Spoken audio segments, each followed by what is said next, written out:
Thank you so much for joining us this morning. This is the session we're titling Beyond Virtual Ensembles. Subtitle, The Storm is Passing Over, and you'll see why in a second. My name is Youngmoo Kim. I'm an ADE from the class of 2013. I'm also a professor of engineering at Drexel University. And I'm Ellen Fishman. I am in the AD class of 2007, the best class. And obviously none of our attendees are from 2007. I'm 2006, girl. Okay, good. And I am Director of Arts and New Media here at Springside Chestnut Hill Academy in Philadelphia. And of course, that's the slide you were supposed to see when we were saying that. But so first off, a couple of logistics. If you haven't already, if you can install this app on your iPhone or iPad, it's called Virtual Correster. It's free, and you can get there. You can search for Virtual Correster in the App Store, or you can just put this link into Safari, bit.ly/vchorus, and that'll take you straight to the app in the App Store. That's something we'll be using in the workshop, not extensively. And if it's free, if you don't like it, feel free to delete it afterwards. So that second link is a link to a shared iCloud Drive folder. So as long as you're signed in with an Apple ID, you should, and into iCloud, you should be able to get that folder, and then it'll appear in your Files app, or you'll have access to it through iCloud Drive on your Mac. So that's where some of the content for this session is. And again, I'll keep giving you these links in case you need them. I hope that by joining our session, you'll be willing to participate and contribute to a very short live recording that we'll each do, and we're going to attempt a combined virtual ensemble experience. No pressure, and again, hopefully it'll be very straightforward and easy. But for those of you who hadn't participated in one of these before, it's your chance to kind of dip your foot in the water. And then finally, I should have noted this up front. We are recording this session for those who couldn't attend in person, or live right now. So we're going to record it, and I wanted you to be aware of that. This is is singing a prereq? Sorry, that was no. Singing is not a prerequisite. No musical experience is required. But will we ask you to sing? Maybe. Not in front of people, but I mean just for yourself. Okay. Some of you, I'm sure, have heard of virtual ensembles and virtual choruses. They kind of exploded during the pandemic, and particularly due to the restrictions. Singing, as most of you know, turned out to be one of the most dangerous things that you could do to spread the virus. But virtual courses actually predate the pandemic. The first is actually from 2010, more than a decade ago. Composer Eric Whitacre did the first one, or at least the first one that was well known, a piece called Lux Eterna that he produced in 2010 with about 180 singers, right? So that showed it could be done, and it was a great proof of concept, and there have been many virtual choruses of much larger sizes since. But then, of course, during the restrictions of the pandemic, things really took off with many ensembles, amateur, professional, school-based, coming together because of our need and great desire to continue to make music together and to kind of express ourselves through singing, through instrument playing, and whatnot. So this is a little clip from the Stay at Home, one of the productions of the Stay at Home Choir, a group that I really am a big fan of, and they're some friends of mine.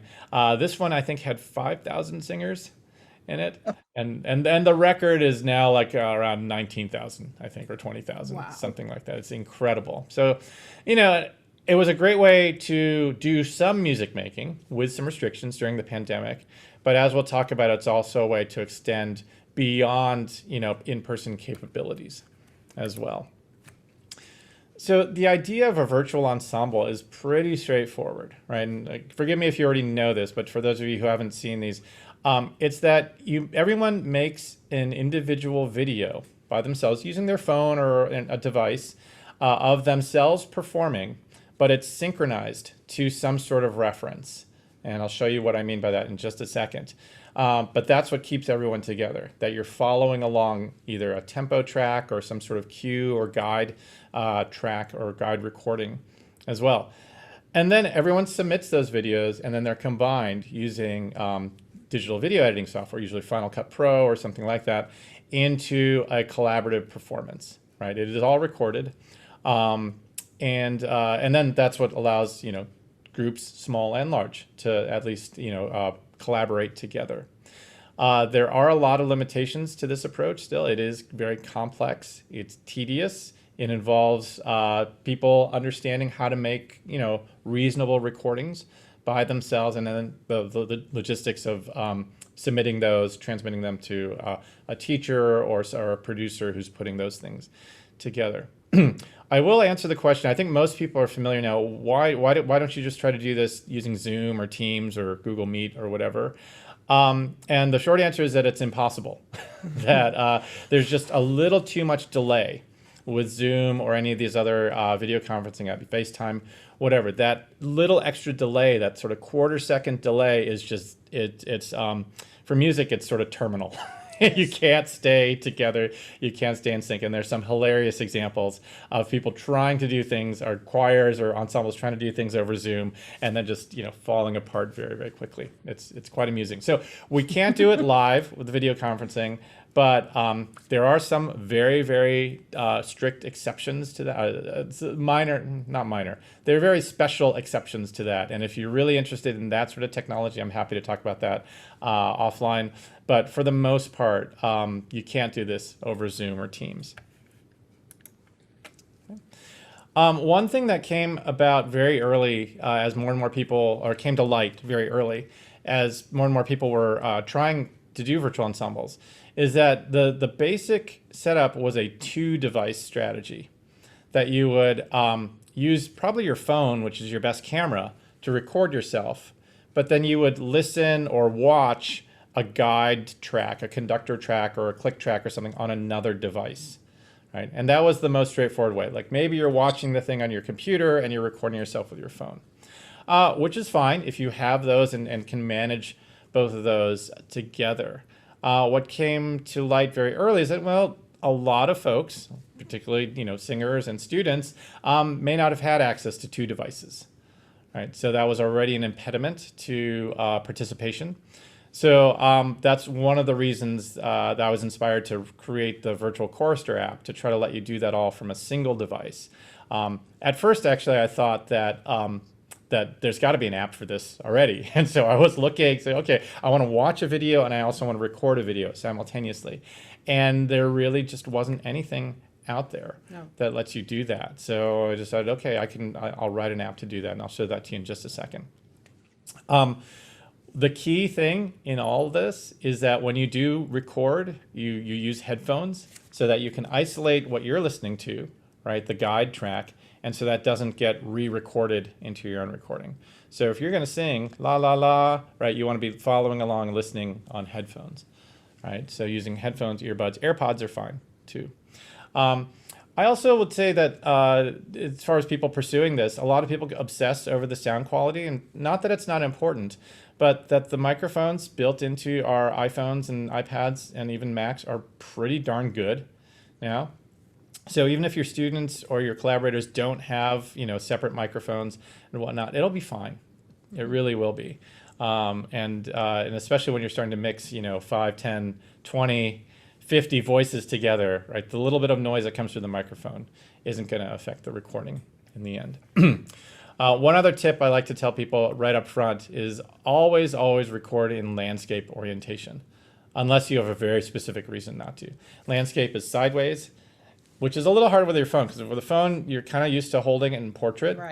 Right? But landscape for video production is just so much better. It gives the video mixer so many more options about how you can crop people's faces or align things. When it's in portrait, there's just much less variability that you're giving to the producer there. And telling your students that they'll have to do it over again if they do, in fact, not do it in landscape. Right. Right. Oops, I'm not keeping a close enough eye on the attendees list here. Okay. So Virtual Chorister is this app that I wrote that allows you to do it on a single device. It works on iPhone or iPad. And I am, okay. So hopefully in my other camera over here, where you see my hand waving in front of it, and I'll bring up that view in just a second. You can watch a video or listen to audio, a guide track as you're recording it as well. So hopefully you all downloaded the app, right? It's just, again, the URL is bit.ly/vchorus, all lowercase, vchorus. Or you can just go to the App Store and search for Virtual Chorister. Again, free download, free app. There's no hidden charges or anything like that. And hopefully you've installed it, because we're going to try something now. It'll just take a few minutes. We're going to try something and try to put something together real quick. But Ellen and I will demo it for you first. So it allows you to load up a video and watch that as you're recording something.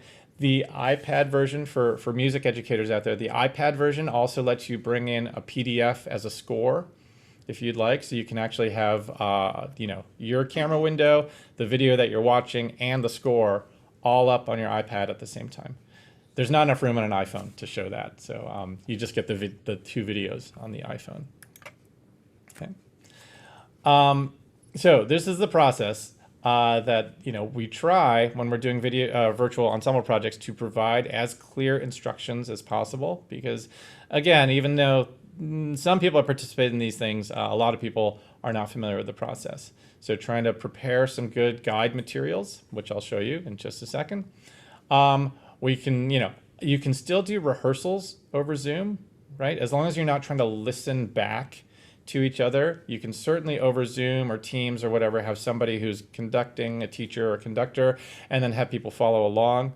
It's just that the conductor won't be able to hear everybody coming back. Right. And if they try to listen, they'll go insane because the tempos will be totally off, right? And then we collect those videos, mix the audio first. Definitely, I'll get into that in a little bit. And then you combine it in Final Cut Pro. So let's try it. So I'm going to stop the screen share here, and I'm going to encourage you to look. Hopefully you're seeing my iPhone here, right? Yep. And what you want to do, hopefully, good, thanks. Yep. Hopefully you already grabbed that iCloud Drive folder, right? But again, one last time, I'm putting in the chat. It's bit.ly/vcade, lowercase vc, uppercase ade. That's an iCloud Drive folder. And then if you add that on your iPhone or iPad, that should show up in your Files app like this. So this is Virtual Chorister. There's obviously, that's what's on the camera right now. And then you can load videos from different sources. So I'm going to load it from the Files app here. You can bring in a video from YouTube or from your photos, your camera roll as well. So I'll click on Files, right? And then hopefully you have this folder already. And if it's not right there, whoops, hopefully it's in your list of iCloud Drive folders, right? ADE Festival of Learning. And then bring up the guide track.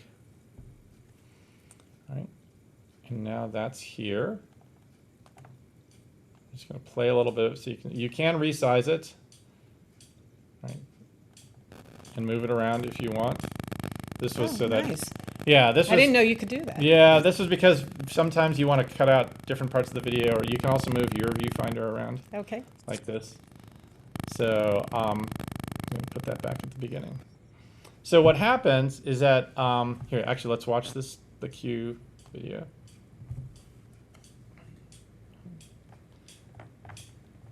All these guide videos or guide tracks usually have some sort of clap. And the reason for that is that we want one synchronization point for everybody to when we try to align the videos later. So here's what the guide track looks like. Feel free to sing along if you want. We all have sorrow, but if we are wise, we know that there's always tomorrow. And this is a guide track I prepared for my singing group here. So, whoops. Let me just go back to the beginning. All right. Now, what you would normally do is that when you click record, that will automatically play the guide track and record the video. All right, so Ellen and I are going to do that. Ours isn't going to be great because I'm going to leave the sound going out here. Normally you would have headphones. You would be using headphones or AirPods to listen while you're recording this. Okay.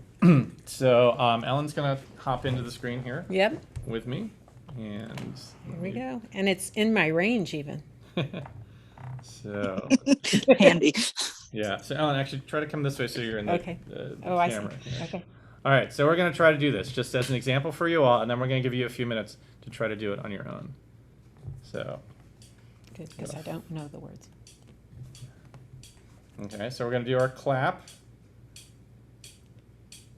3, 2, 1. All right, that's our synchronization point. And then we're going to do a take. So that's the Oh, I note. see. That's the cue note. Mm-hmm.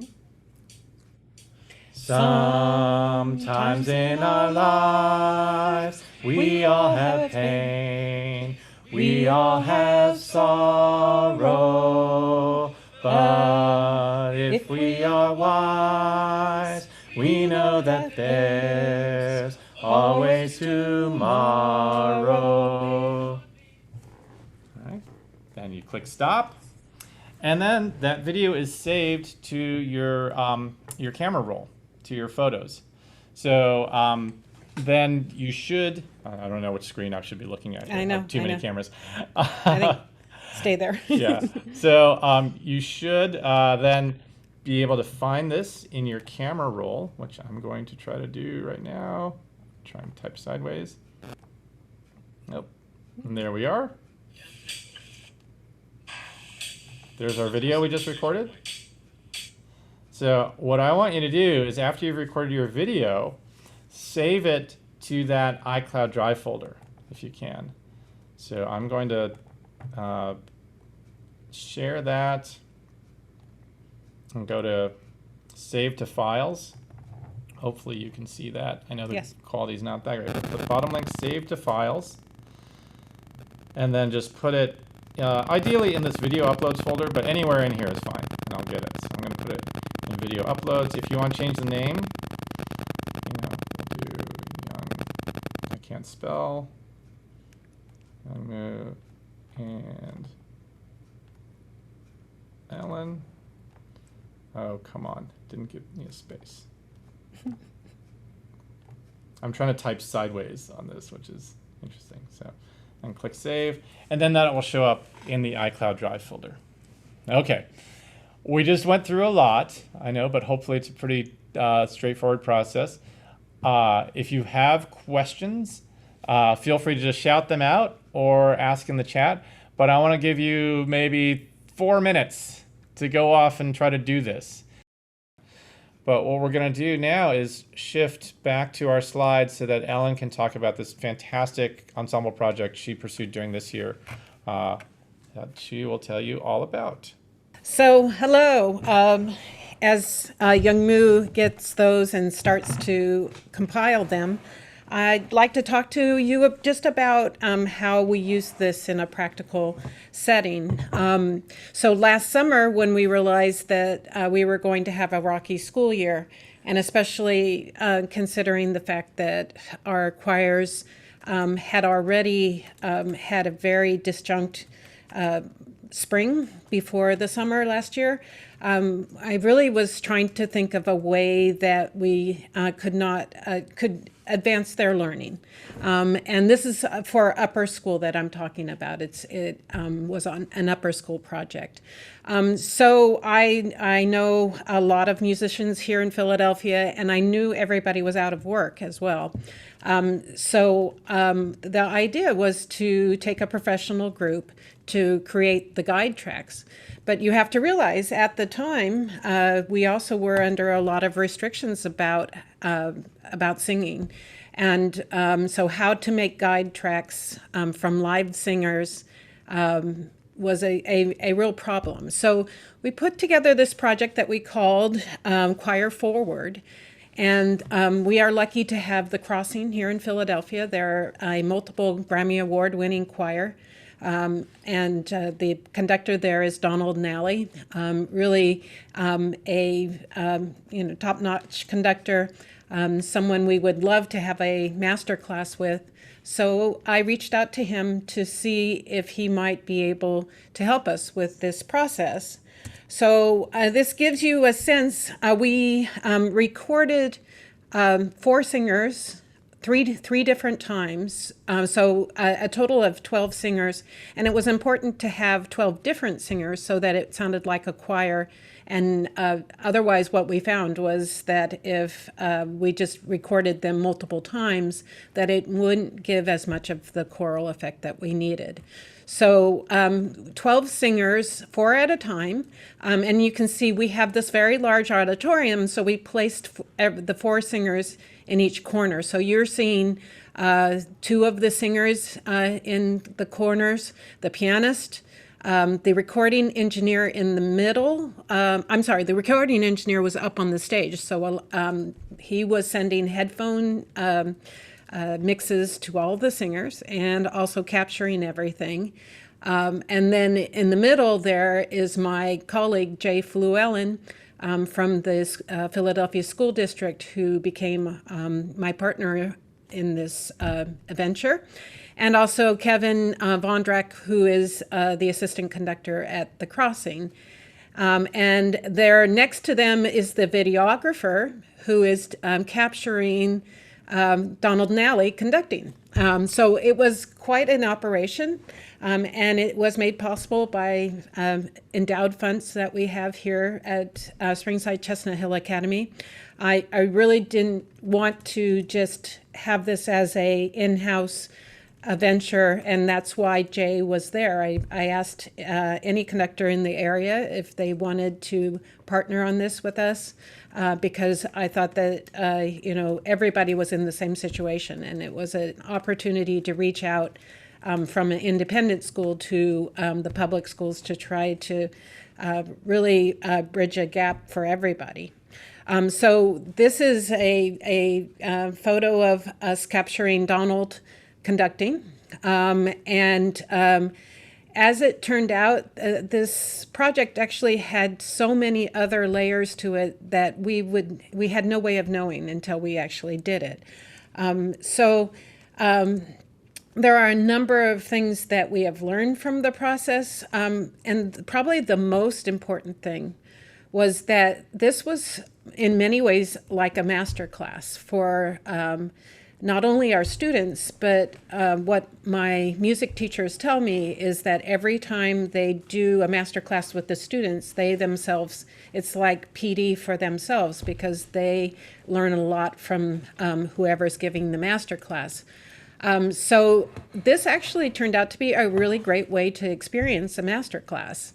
And to share that master class with many students. I'm just going to go ahead to one slide so that you can actually see what I mean by that. So here is a video of Donald conducting, and I'm not going to say anything more just because I think it is one of the most beautiful things.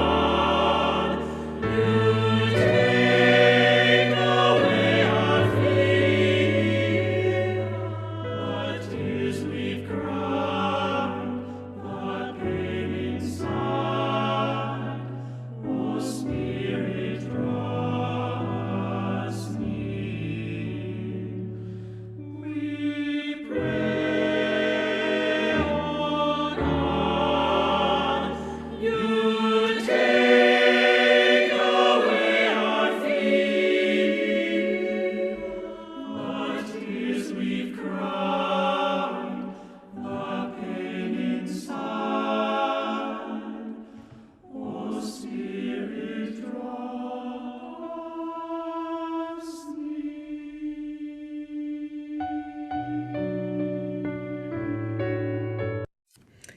And I know you probably want to hear so much more of that because you can see just by watching Donald that this is the track that our students were watching and that they were singing along with.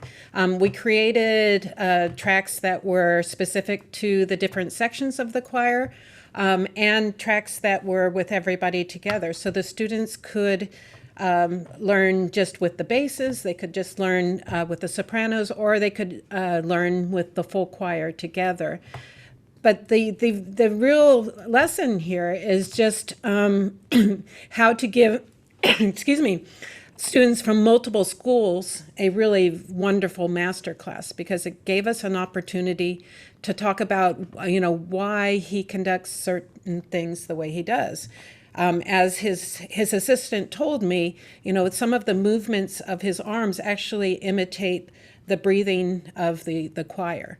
And then once our choir could start seeing that, and our conductors as well, everybody is learning on a different level that I think was just really valuable across the board. And again, as a private school, sharing our resources and being more generous and a better community member, I think it was a great way to share that amongst all of the students in Philadelphia. And it was Northeast High School. It was also, they were taking part in all of this. So we had a really great time going back and forth. So some of the other things we learned from this process, I think that our teachers were really surprised by the tracks that they did get from all of you. I'm sure that many of you did this whole process and used Young Moo's wonderful app. But we did find that there was musicianship lessons that needed to be reinforced. And I think that that's something that going forward, all of our teachers have learned that some of the assessments with these tools can become very, very valuable. You can have someone record into virtual Correster along with the rest of the choir, a recording of the rest of the choir, and send your notes back to students via VoiceThread or one of the apps that allows you to annotate, some of the videos to leave as individual assessments. So, I think that for middle school especially, we found that the importance of musicianship that many of our students are getting by, probably in choir, by listening to their neighbor, which is a great thing, but I think we can do more in this area. So those are some of the things we learned, excuse me, and the new media skills are just amazing, the skills that our students learned as a result of all of this. Once they had to go through all of the steps that you have just gone through to send this to Young Moo. But in addition to that, they had to learn how to achieve a good recording, because students don't naturally listen for the noise in the room. Do you have an air conditioner, or in that, actually when our students were doing it, do you have a heater that is very loud? Do you have, siblings in the room that are making too much noise that it's not going to be a good recording? These are things that our students didn't naturally know how to do. They also didn't know how to present themselves many times. As I'm sure many of you also had students in t-shirts and things like that. But if this is going to be a lasting document, are t-shirts all right? And they had to think about that, and they had to smile, or at least not grimace, and also think about the lighting.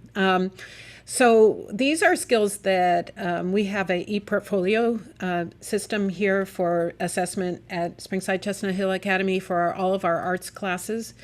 And these were things that we brought out in our assessments as part of our e-portfolio system. So I think that after this whole experience, our students know how to create these recordings and also know how to take good video. So the expectations now should be maintained, and maybe we could even go to another step, which is what Young Mu and I are going to talk about in just a second. But before I do, I just wanted you to see some of the piece that I want to show you, the piece that we did put together, just because I think there were other lessons that we could come up with as part of this. The piece that we did record was "The Storm is Passing Over," which was written by Charles Albert Tindley, who is was a Philadelphian. Often thought of as one of the pioneers for gospel music. So, we had a local composer that we could talk about. We could point out where in town they could see, the Tinley Hall on Broad, and so there were a lot of other things that we could talk about. So, I'll just play a little of this.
Hats off to Ellen and her collaborators in that project. It really was an amazing project. Multiple schools involved, getting the crossing.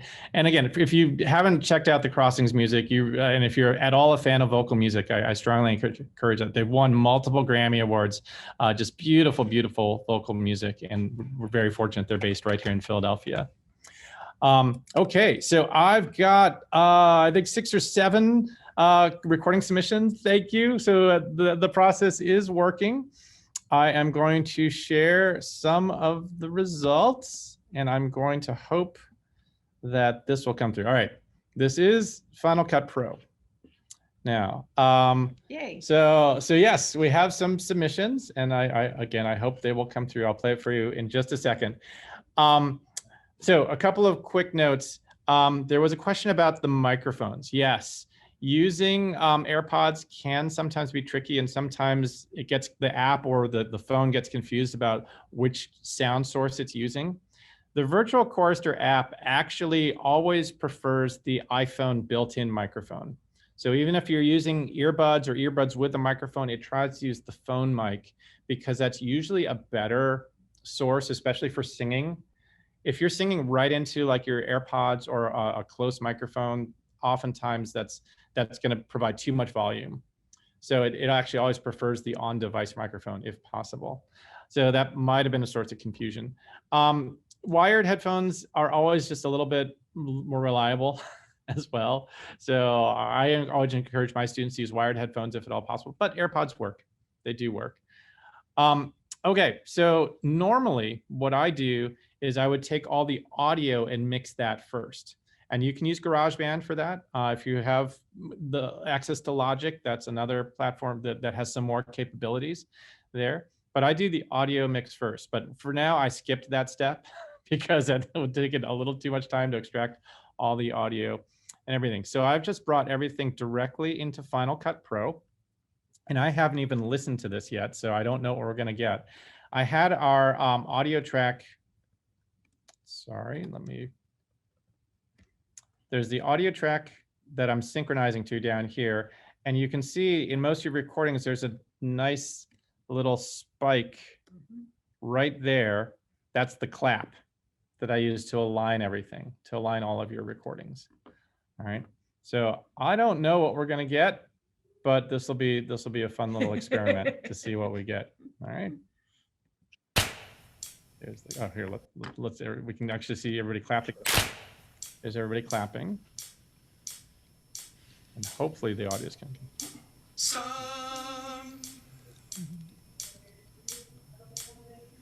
Sometimes in our lives we all have pain, we all have sorrow, but if we are wise, we know that there's always tomorrow.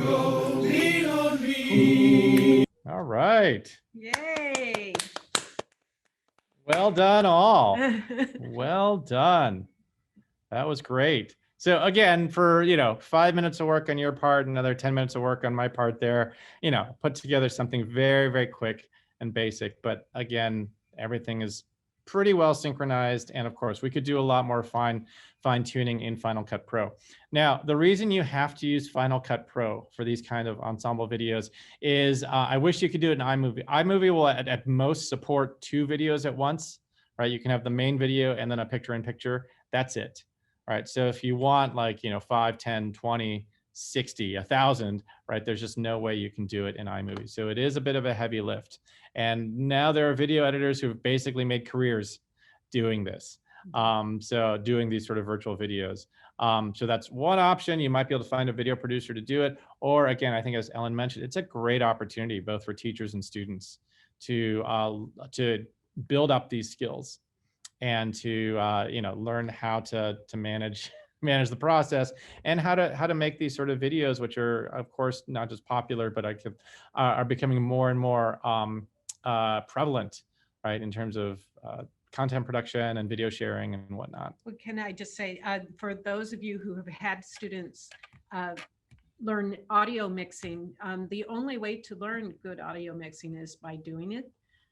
And so it is a good even exercise to do in the classroom with if you're teaching like a songwriting class or something like that.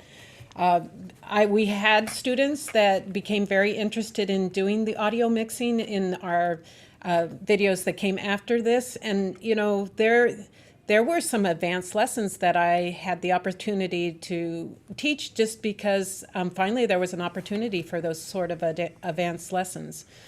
Just, in terms of compression and all of those other things that come with really getting good sound. So, it can be a gateway into a more advanced study of audio engineering. Okay, so now we're going to switch Okay. back here. Okay. And we're going to skip some of these slides because I already covered most of this stuff. Yeah, do the mixing first, video editing. The video editing can be very, very tedious. And then, yes, there have been many, many sleepless nights in editing group videos. And unfortunately, the tools just still aren't great for this. Final Cut Pro and Adobe Premiere, again, there are some pluses and minuses to each of them, but they just were not initially designed to handle dozens of videos simultaneously. So you have to sort of bend it to your will to do that. So there's a lot of trickery there. I'm not going to get into the details. But I think where we wanted to really reflect a little more was that now that maybe some of the constraints are lifting, again, depending on your area, and that, for example, my singing group, we've actually started to get back together in person because we've all been vaccinated. That what is the purpose of is there still a role for virtual ensembles and these sort of digital video collaborations? And I certainly believe, I think we both believe, absolutely, absolutely, that it is a great tool for individuals to assess and improve their musicianship, right? And a great way to learn new repertoire, both through maybe school projects and external projects as well. I'll point to those in a second. Right. Do you want to? And I think that, I've been just toying with the idea of master classes for high school students being taught this way. It's a great way to have students learn before a really experienced conductor comes in for a master class. And I think that by doing that, you can invite so many more people into the process. Just using Choir Forward as an example, we were able to share this wonderful experience with this great conductor. So, that master class model that we do for adults, I think we could also do for younger students. Yeah. And let's see. So I think we covered most of these things Right. already. The new media skills are just really paramount. I mean, our students really didn't even know what an MP3 was, and the difference between an M4V and all of the other file types. And these are important skills for students to have going forward. It doesn't help. It helps not only our music classes, but it helps across all of our curriculum. So I can't emphasize enough how important those skills are. And I'll reinforce that from the higher ed perspective, that if students coming in have some basic digital media literacy, they can do so much more. Right. In higher education as well. And we know a lot of our students are picking up these skills, but in an ad hoc fashion. Yeah. Right, and which they are leveraging, in their their social lives and whatnot.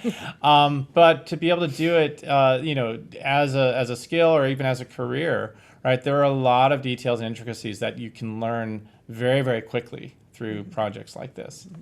So we're big fans still. And then just put together a quick list for further inspiration. Again, usually a first stab at this is not going to result in some super polished product, and that's okay. It takes practice to get there. But if you really want some inspiration, the varsity vocals competition, the Pitch Perfect competition, the a cappella competition for both high school and college was all virtual this year. So these were video submissions put together by groups all around the world. They are amazing. Some of them are just astounding. You can see not just the sound quality, but the video production, the creativity that goes into that. So if you just search for varsity vocals on YouTube, you'll find some really, really wonderful performances, including the winners from this year. I'm a big fan of the Stay at Home Choir, which is one of these large virtual choirs based in the UK, and some friends of ours are heavily involved. And they do collaborations with really, really wonderful ensembles like the King Singers and Voce 8 and many others. So they've put together several virtual large-scale 4,000, 5,000 singer productions over the past year, and they're actually doing an entire album of virtual performances right now. So that is a way for individuals and students to continue to contribute and maybe work on some side projects. Once you do a couple, you get to understand the process very easily. Obviously, all our examples have been vocal because that's been our work over the past year, but you can totally do this for instruments and orchestras and instrument ensembles. So the National Symphony Orchestra at home has a great video of some of their virtual work. And unfortunately, I named my app Virtual Correster because of that's where my mind was at. But it could be virtual instrumentalist. It can be anything. You don't have to just be a singer to make use of the app. And then lastly, what you also see is the ability as students and individuals gain these skills to then start to do collaborations with yourself, right? You can actually, I'm not going to play the sound here, but you can actually do harmony with yourself and do productions like this. So this is just something, I had a lot of fun with doing projects like this over the past year. So if you don't have an ensemble that you're part of, or people at the ready, at your beck and call, you can still put together things that with yourself with a camera and your iPhone and iMovie, with Final Cut Pro. All right, we're almost out of time. I just wanted to point out, I do have a blog/newsletter called Creating at a Distance, which I started at the start of the pandemic to highlight really a lot of this virtual creativity, this virtual ensemble work that was happening. So I'll give you the URL in just a second. Sometimes I blog about like virtual choirs and on other things. It's creatingatadistance.com with dashes in where the spaces should be. And it's here also. It's on this page as well. Last second plug, there are at least 1 or 2 other music sessions this week. I'm really excited for Ian Hughes's cover songs with GarageBand for iPad. So if you're more interested on the music production side, I think that's on Friday at noon Eastern time. And I will share in the chat my playlist on YouTube of my virtual projects over the past year. So, hello, and it wants to send it just to There we go. There we go. Yay. So there's my playlist of just my virtual projects, or some of my virtual projects over the past year. Yeah. Okay, so sorry to go right up into the end. If you have questions, if you want to stick around, well, I think we're happy to stick around certainly for a few minutes, but I understand there are some other sessions starting at 11. Quickly, lightning round. Have I tried multicam import to sync clips and audio easily? I played around with it a little bit. Usually, I mean, because there's not time code in those various videos, it doesn't sync very well. So I've found this manually syncing, but I could be wrong. Maybe I'm missing something there. And DaVinci Resolve is a great program, and it is an equivalent of Final Cut Pro and Adobe Premiere. Yes. Yeah, I haven't used it myself. Let's see. Can we upload our FCP project? Maybe. I will try. Usually, Final Cut Pro hates using iCloud stuff, so I will try. I will try to put it in there. As long as people don't mind, because I know people's source videos are in there. If you don't want your video in there, can you chat us right now? You can chat us privately if you don't want that, and we'll take you out. But if you don't mind, I will then share the project for anyone who's interested. And I think that was it. That was it. Yeah. Thank you so much. Thank you. It was such a pleasure to see so many of our friends here as well. Yes. Sorry we can't do this in person, but next time. Next time. So thanks. If you have any other questions, feel free. But otherwise, have a great rest of the week, and hopefully we'll see you in person soon. Yes.